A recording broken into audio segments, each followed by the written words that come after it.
Dear Enchanted One, welcome to Be Enchanted, a podcast by the Academy of the Enchanted Arts. I'm Georgie, a creatrix, modern-day enchantress, and founder of this sanctuary for hearts devoted to the arts, beauty, and wonder. Brimming with mythology, inspiration, stories, dreams, the arts, and seasonal enchantments, this podcast is for wondrous souls who seek an illuminated portal for enchanted living. Here, learning is a sacred invitation, a quiet remembering of the wonder that has always lived within you. May each episode guide you back to the truth of your own enchantment. Hello, my dearest enchanted ones, and welcome, or perhaps I should say welcome back, because it has been a very long time since my last episode. And I actually just tried to record a coming back episode that was really, I mean, polished for me, because I'm not, we'll get into where I have been and my feelings around podcasting, but I felt that I was as happy as a perfectionist could be with the effort, shall we say, but my computer has lost and corrupted half the file, and I don't know why. So I'm now recording this somewhere else, and I have no plan for this episode other than really just finding my way back to it, finding my way back to, I guess, my voice, the podcast, a little bit of my intentions and mission. So I thought we would unravel that together. And as I record this now, trying to start again, not the episode I thought I'd be doing, but it's late January, and I think there is something so precious and tender about this time of year. It feels like one of the most quietly revealing parts of the year. When the sheen of newness has fully softened pretty much, and when any resolutions or intentions have maybe either begun to root, which is beautiful and wonderful, or maybe they've just gently dissolved. And as I look outside my window, there is this beautiful duality of being fully surrounded by the bare places of nature, and yet there's these teeny tiny little blooms. So much is asking us to wait and to listen, to notice, to what is actually here. So it feels like the perfect moment to return. And like I said, I am going to record the other episode that I had planned. I'm really excited about that, and I think you will be too. I'll just give a spoiler because I think you will love it when it comes out. But I did a full musicologist analysis of The Lakes by Taylor Swift. So I know you were going to be so excited for that, and I loved recording it. So we'll do it again. But for now, I thought I would choose a poem for this episode because I didn't really have anything else figured out. But I've been wanting to feature this poem on Instagram and Pinterest and other social platforms I'm on, and even my blog, but I thought let's incorporate it into this episode and just see where it takes us, because I think this is a really beautiful poem to frame the season of life and work I'm in right now, but I feel like you will be called to it as well. And the poem is The Month by Sara Coleridge, and it's a piece I return to again and again, and especially at this time of year, because I think it understands something really essential, that time is not merely something we move through, but something we are invited to be in relationship with. So let me read this to you now, and then we'll come and gather some thoughts and feelings about it. January brings the snow, makes our feet and fingers glow. February brings the rain, thaws the frozen lake again. March brings breezes loud and shrill, stirs the dancing daffodil. April brings the primrose sweet, scatters daisies at our feet. May brings flocks of pretty lambs, skipping by their fleecy dams. June brings tulips, lilies, roses, fills the children's hands with posies. Hot July brings cooling showers, apricots and gillyflowers. August brings the sheaves of corn, then the harvest home is born. Warm September brings the fruit, sportsmen then begin to shoot. Fresh October brings the pheasants, then to gather nuts is pleasant. Dull November brings the blast, then the leaves are whirling fast.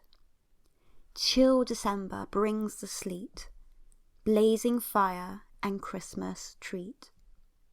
So again, that was The Months by Sara Coleridge. Sara Coleridge is the daughter of Samuel Taylor Coleridge, and she herself was a poet, a translator, and a luminous thinker in her own right. But she was a woman who was also creatively unfolded her journey alongside persistent illness. Her body was fragile, often unreliable, yet her devotion to words, to attention, to meaning never ever waned. And she reminds us so tenderly that creation does not ask for perfection, only presence. So those were my first thoughts, and that's why it's a poem, and she is a soul that I love so much. And this is another reason why I focus on the romantics of Lake District, because, and especially the women, because so many of them had chronic illness. There is so much that I deeply, profoundly in my soul and bones see myself in and relate to, and their stories weren't told, and especially not their stories of illness alongside everything else that they were exposed to or dealt with as women in that time. So I want to do more and more on this, and of course at the end of the podcast I will tell you more about my retreat in June of 2026. But if this is something that you would like to explore more with me, then this is the perfect opportunity, because we go to the homes where they lived. And some, also when I say them, there's others like Dorothy Wordsworth, who was hugely significant and also had chronic illness, and it's just the most profound opportunity to explore where they lived and worked in the Lake District. So that's my invitation. I'll talk more about that at the end, but let's unravel The Months a little more and talk about just why I picked it as a sort of, I'm coming back. I'm trying to come back to podcasting, because I think that what I love about that poem as well is that it is something where time doesn't feel like it rushes forward. And I feel like she speaks to us in a way that she doesn't demand achievement or progress. Instead, she attends and listens and observes.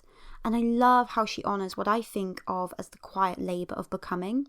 So each month is rendered almost as a living companion. It's a thing in its own essence, as a teacher in patience, a mirror to our own cycles of hope and loss and rest and renewal. And it doesn't plead for transformation. It doesn't fret about outcomes or resolutions anywhere in there. It simply says, this is where we are now. Notice. And there is such humility in that stance, such grace, that to be honest just feels like a balm that I need especially right now. And for those of us who live with chronic illness, with interrupted rhythms, with seasons that don't always look as the world expects, that invitation can feel like such mercy. So reading this poem at the start of the year almost feels initiatory, because I see January as this liminal month. It's a threshold between what has been and what might yet to come. And through Coleridge's attentive, tender lens, we learn that beginnings do not have to be loud or forceful or fixed. They can be subtle, embodied, observant. They can be about noticing frost on the window pane, the slow lengthening of the night, the way the heart begins cautiously to stretch after a season of difficulty or quietude. And perhaps this is exactly what late January asks of us, I think all of winter. I see so many people, on Instagram wanting to, which is, I understand these posts about spring is coming soon, the world will look like this soon, but I think to skip past winter is also missing a gentle presence with ourselves. And it's the patient witnessing of where we truly are, and this quiet willingness to just let the year unfold in its own sometimes fragile, beautiful way. I definitely experienced a lot of fragility as I start the year. So with that, let me now move into, there's some things I cannot discuss from a personal lens that are just unfolding in my life right now. I can be very honest about my own illness and my journey with just how I'm feeling creatively. So let me just bridge into that now. So where have I been? Well, I stepped away from this podcast for a while because honestly, it just started to feel like a burden, and not because I ran out of ideas. In fact, oh my goodness, that is never the problem with me. I have so many ideas, so many, but as I touched on, or I can't remember if I did because of brain fog, but I just got so overwhelmed with the tech of podcasting. I just find podcasting so technically fiddly, and I haven't been able to find my rhythm with editing. Editing takes me so long, and I'm a perfectionist. Did I mention that? So this the whole being not very good at this is just not enjoyable, if I'm just being really honest. And I think coupled with that, it just felt very emotionally exposing. So I have, for those who are in astrology realm, I have a Gemini rising and a Chiron in the same sign. So speaking, especially recorded speaking, can feel really tender for me. And there was a real vulnerability in hearing my own voice played back to me and edited and trimmed and reshaped. And yeah, if I'm being honest to you, my perfectionist just wants to be really good at this. And it's hard. It's really, really hard because I love video editing. I love writing. I love editing graphics, and doing all of that side just comes so naturally to me, and this doesn't. So yeah, a quiet realization began to form that I needed to pause for a while. I needed to step back, and because I was getting really burnt out as well from trying to make this work, and editing just was taking it out of me really physically as well. But then I had, like I said, this realization that in an increasingly automated, accelerated, AI-shaped landscape, I think the podcast may actually be the place that I am clearly meant to be. And that my pauses, my cadence, my uncertainty, and hopefully my humanity and warmth, if you can feel that as human to human, is what I should also be doing. So rather than forcing perfection and confidence, I am choosing curiosity. I'm choosing curiosity about what this medium could be if I just let it be simpler. And I'm being just kinder about that to myself, more forgiving, and curiosity about whether devotion might matter more than polish, because I am really devoted to certainly the ideas that I want to bring to the world. So whether consistency might grow from that and instant, rather devotion and discipline, I'd rather that, to explore that and be curious about that. So yes, this is really the shape of the episode so far, just be me being so vulnerable and so honest.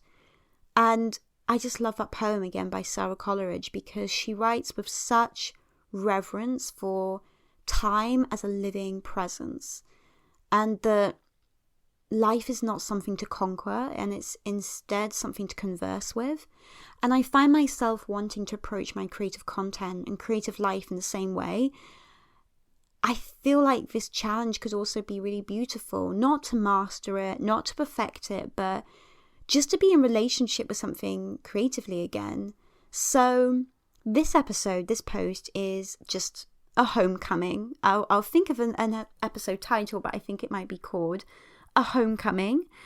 And I don't think the homecoming is always easy, but I'm learning to just stay with it for a while at least, and to lean in and to find my way rather than abandon it altogether. And I also do know so many beautiful humans who also I could reach out to and ask for help.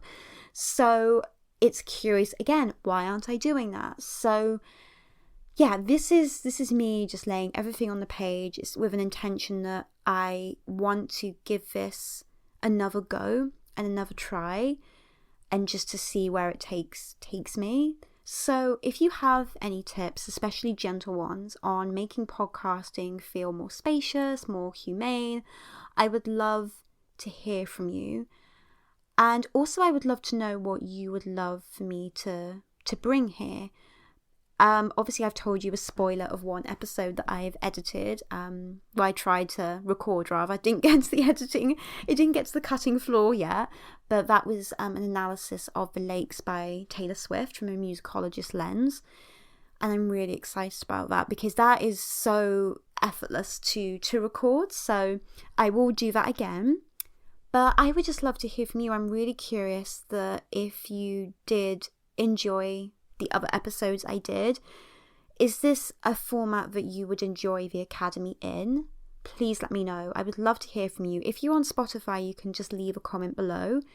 If you are on Substack, you can leave a comment below, and then I put these on my blog as well, so there's lots of opportunities to reach out. But I think that's enough for me and for me being vulnerable, so I would love to know how you are feeling now that we find ourselves in 2026. If you have any words that you are journeying with, I would love to know those. And I would love to know from my friends in the Southern Hemisphere as well, how is life blooming differently for you there? Because obviously you're coming into a very different season. For me, this year is a deepening of embodiment. I had sanctuary as my word last year, which I loved journeying with, and I really want to embody that deeper into my craft. So I really want to devote the Academy to deepening of devotion to craft and beauty that you can actually touch. So I will absolutely be still doing things online, but I want to be doing things in rooms and landscapes and things that are in shared moments. So as I mentioned earlier, I'm so excited to be hosting Take Me to Lakes retreat this year. It is a gathering devoted to that slowness and enchantment, creativity, and coming back into relationship with art and land and self. So if you do feel called to join us, and there are only a few places left, I have tucked a little gift into the show notes, and there's a beautiful brochure you can explore. And inside as well, I have given you a playlist, which is a little sneak peek into the episode that I was recording on the lakes. So I think you'll really, really enjoy that. And everything about the music in that playlist will make sense when I finish my podcast episode. And then I want to just preview a little something coming after the retreat. So the retreat is in the first week of June. So all the details are in the show notes for that. And I would love to see you there. It is, of course, in the Lake District itself in England. And if you have any questions as well, just again, you can email me. All the details are below.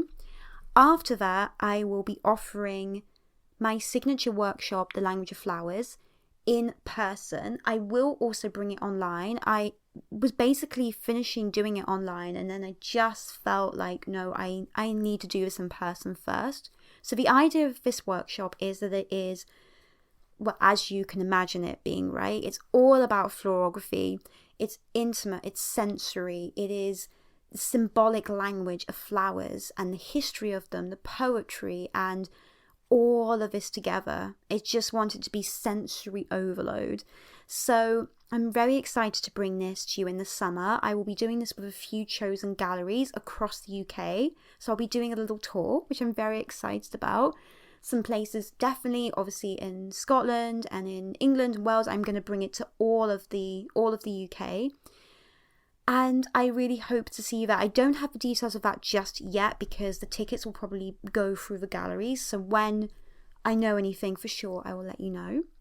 Until then, I would love to hear how this finds you. And let me just end with Sara Coleridge again. Let's revisit the poem and let it serve as a reminder that time does not demand that we be ready, only that we be present. Maybe that is something that we can hold true this year. Thank you so much for being here, for your patience, your presence, and your willingness to listen, not just to me, but to your own inner season too. I'm so happy to be back in conversation with you, and I will speak to you very, very soon.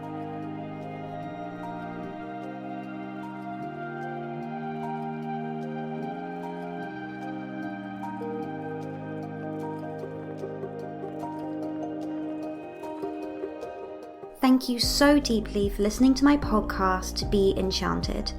If this episode stirred your heart, I would be so grateful if you shared a review on Apple or Spotify, or passed it along to kindred spirits who too feel the core of enchantment. To explore the full curriculum at the Academy of the Enchanted Arts and to continue this devotion to the arts and wonderment, you are warmly invited to visit learn.academyoftheenchantedarts.com. Until we meet again, may you live your days as a beautiful act of becoming, and remember always, you were born to be enchanted.